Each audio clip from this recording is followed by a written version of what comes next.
Okay, Assalamualaikum. Saya Utusan online. Saya masih lagi berada di bumi Syria melakukan misi kemanusiaan bersama Syria Care.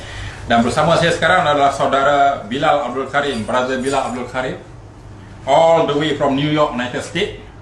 How are you, brother? Assalamualaikum. Waalaikumsalam. So, first of all, can you share with us what's your background? Well, I'm originally from New York, not New York City, but New York State, just outside of New York City.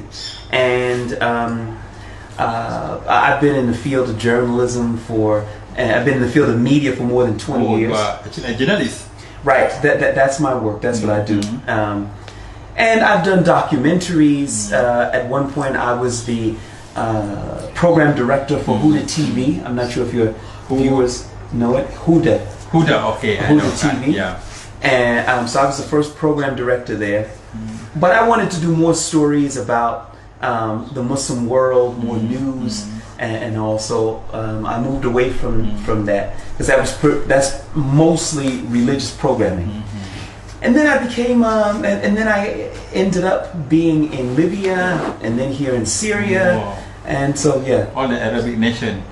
I visited almost every Arabic-speaking country except for Iraq and Algeria and Lebanon. You born as a Muslim or you became a Muslim later? Yeah, I became Muslim about 23 years ago. 23 years ago. Okay, what made you, at that time, in the United States, full of happiness? Some people consider it heaven. What makes you turn yourself into Islam? Well, you see, that's just it. You know, people think because you're not Muslim, you're in the United States, you have the freedom to do whatever you want. And to some extent, you do. But freedom doesn't bring happiness. Happiness comes from Allah. And when you do the things that Allah wants you to do, that's when you get happiness.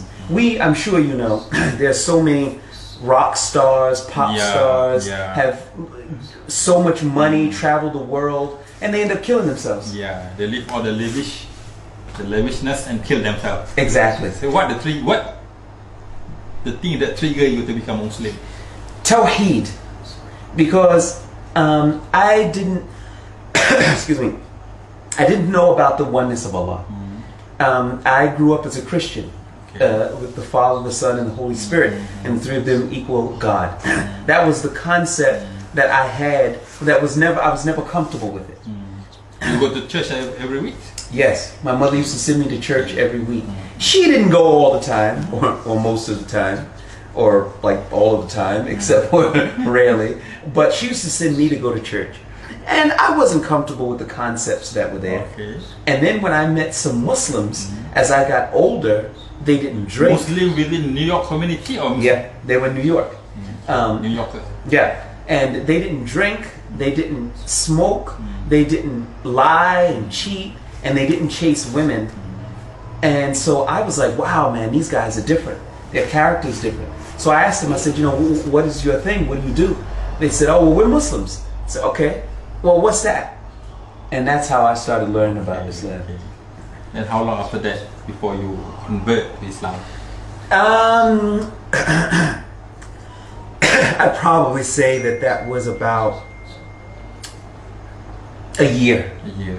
About a year and a half after that. So meaning that the Hidayah came to you faster? No, not exactly. Some people it take several years after the. Well, for me, at that time, I was living in New York, and I was living with my girlfriend at the time. And I came and I talked to her. I told her about Islam. And she said, well, why don't we become Muslims? And I said, no, I don't think so. Because I wasn't ready to get married. And so it was about a year later that I really started reading about Islam, because I found an apartment near to a mosque. Oh yeah. And so all of a sudden now I'm seeing all these Muslims and I'm talking to them, and I started feeling like, hey, maybe there's something here. From there you convert to Islam. Yes. Okay, back to your present in this in Syria, Yeah. Sham, or we call it Sham. Yes. So, how long have you been here? Well, I first came here in 2012. But at that time, I would come and go and come and go. And I produced a lot of programs for CNN, BBC, You Channel are freelancer. 4. You are freelancer at the time. You are freelancer. Yes, yes. And so a lot of other channels, 60 Minutes and such like that. But as time went on, I started to notice that a lot of the channels, they wanted a certain story and weren't necessarily interested in the realities that were here. Yeah. They wanted to demonize a lot of the Islamic fighters and what they were really about. They wanted to demonize them. And I said, you know, I'm not seeing that. Yeah, you have groups like ISIS. That's them. Yeah. But to say that everybody is doing that, this is not what's happening. You know, but the channels, they were interested in commercials, rights, selling, commercial space and stuff like that. And I was thinking, you know what? If that's what you want to do, then that's for you. But I'm not going to risk my life to help somebody else's channel when I know I'm doing something I'm not supposed to be doing. So that's when I started my channel, which is OGN. Which is OGN. OGN, On the Ground News. On the Ground News, okay. So I did that because it gives us the platform to do the stories that are worth telling the way it happens, and not necessarily because somebody back in New York or London wants a one-sided story. Yeah. Okay. So from there? Well, from there, we began to cover this war in a way that I think no one else has been able to do, because we're not like other channels in that they come and they go, they stay for a week or and then they go. We're here every day, so we see the stories developing, and therefore we try to bring it to you as they're happening.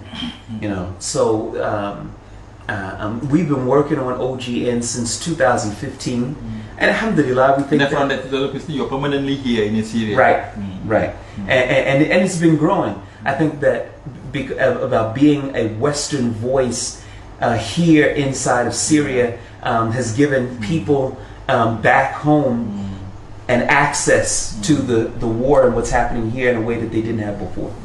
For us, we in Malaysia, we try to give some relief to the refugees. So, can you tell a little bit about the situation here, about the refugees in Syria, how bad the situation, how they're doing, what difficulties they are facing, based on your experience daily dealing with this kind of situation? Well, firstly, unfortunately, a lot of people outside of Syria think the war is over. Yeah, the same things people in Malaysia thinking. Right. They think that the war is over because they don't hear about it in the news as much, so then they say, they must have settled it. Yeah. Well, it didn't get settled, and the people continue to be killed. They continue, I think you saw a lot today, that the bombs and airstrikes continue to land. Yeah, the bombing, when we are during our visit today, still the bombing is still happening. Still happening, and it didn't stop. Yeah. But people became bored, and they said, let's move on. But the refugee situation continues to get worse, because it's not like anybody is able to go home. If you are a refugee from 2012, 2013, 14, 15, 16, 17, 18, nobody has been able to go home.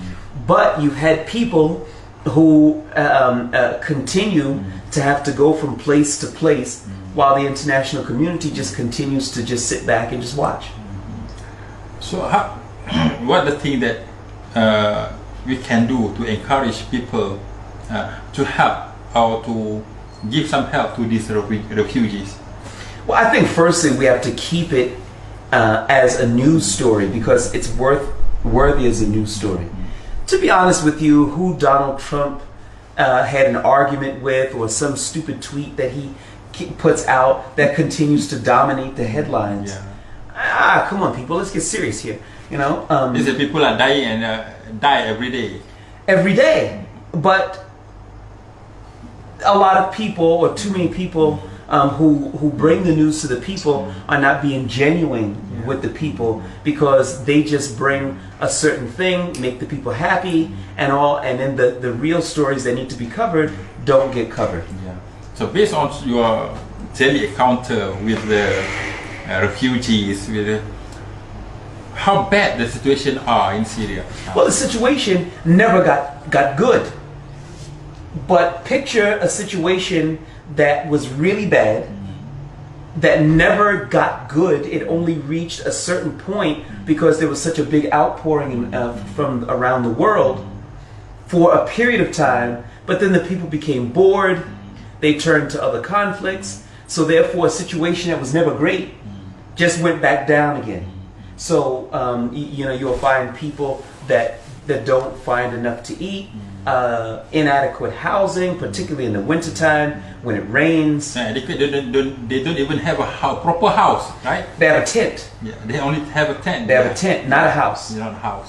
So you have I don't know, hundreds of thousands of people. Is it a tent suitable when they come to the winter at the end of this year? Is it suitable for the winter, for the cold weather? No, and they never were suitable. That's what I mean by a situation that was never great. You see, and then and when there was more of an outpouring, you would be able to say, okay, maybe some better tents would be coming. I didn't say housing. Yeah. I just said better tents. Yeah. But now even that's not happening. The food boxes that were there before are drying up. If they haven't dried up for most people already. Yeah. In the medical sector, that used to be able to look out for the patients and give them free health care, that is really like 80% gone. And you only have a few charities that are still operating here. So yeah, it's not Meaning great. that some of the NGOs, some of the charity organizations have pulled out from the Syria? Absolutely. Absolutely. How many, if you can give averagely figure how much percentage, how many left now in the charity organization in Syria? Numbers I can't give you. Percentage, roughly? No, because actually the charity sector is not my sector. Okay. Because we cover a wide range of things. Okay. So I don't specialize in that. But I do know some people that were doing running charities that have said, okay, this is it for me. I'm moving on. Okay. Or I have been asked to pull out. And so, this is what's happened. So I don't have exact figures. I just know the people that I knew a lot of people, and they were running charities, but they've since dried up. Is it a lack of attention from the international community for the Syrian refugees here? Absolutely. Stories about refugees brings concentration, or I should say people to concentrate on the conflict that's happening. And when there are enough people concentrating on it, then perhaps a solution can be brought about. You hear a lot of people in different governments around the world say that there's no military solution to this conflict because they don't want to get involved politically. But I say it's just the opposite. There's no political solution to this conflict. Because on my opinion, it's not about politics. It's about the people who suffer of it. We are helping these poor people. So that's why people need to differentiate between, there is a political struggle in Syria, the conflicts, but it affected the people that they eventually suffered most. So that's why these whatever the NGOs or the charity organization they are doing, they try to give some relief to these people. So maybe because of all these refugees are Muslim, that's why the lack of international attention. I think that it's a lot of different factors. But when you have the resistance fighters who want Islam, a lot of people around the world try to manipulate that to turn it into some type of terror or terrorist thing. And that has prompted some of the people who don't know any better to say, oh, wait a minute now, look, it's terrorists are controlling it, Bashar's on this side, just forget it. And that's exactly what people like Bashar al-Assad want. They want people, good people, to not care. Because when they don't care, they don't do anything. and that's given him the freedom to be able to continue, as you saw, to barrel bomb and to kill the people. And people around the world are just saying, look, I want to talk about Trump or Theresa May and Boris Johnson, what's going on in the UK, killings and stopping the killings and stuff. I'm not interested in this anymore. So can you give some encouraging words for people, especially people in Malaysia, to come forward to help these our brothers in Syria, all the refugees in Syria? Well, if I would speak directly to them, and this is what I say, can I? Sure. Okay. First thing I would say is that I've been to Malaysia, and as I told the brothers that are here just a few minutes ago, I think that the Malaysian people are an amazing people. I really, really liked them, got along with them very, very well when I stayed there for some months. And you have a place in this Islamic world, and history, let alone Allah subhanahu wa ta'ala, will not forget that the Malaysian people were a people who acted, unlike some other peoples who just sat back and said, well, Saudi will do it, or the Emiratis will do it, or somebody else will do it, when they're not doing it, or they're doing just the opposite. Long story. But the point of the matter is that the Malaysian people are a people that have a lot of compassion, and I saw that from them. So I would say to you, don't become distracted, don't become busy. What is happening here is affecting the entire ummah, and I do think that it's important that you stay engaged and you keep the people engaged by spreading the stories, you know, and helping them to see the news when it's out there. Contribute whatever you can. To give whatever you can and all, and to encourage other people. See, there's one thing about saying, okay, look, I have $50 or 50 ringgit, for example, and you say, look, I'm going to donate this, and that's good. But what's even better is that when you can say, you can call up your friend and say, hey, look, there's a brother who's putting a container together, and I'm going to donate $50 or 50 ringgit. Why don't you come and put in 50 with me? And the guy says, I don't really know. So, man, stop crying. Just put $50 on the table. I'm going to come and I'm going to pick it up. He'll say, all right. You see? And he would get the hasanat for the 50 that he put up and for the other 50 that the other one put up. And I think that that's the way that they can really make a dent and help these people. Okay.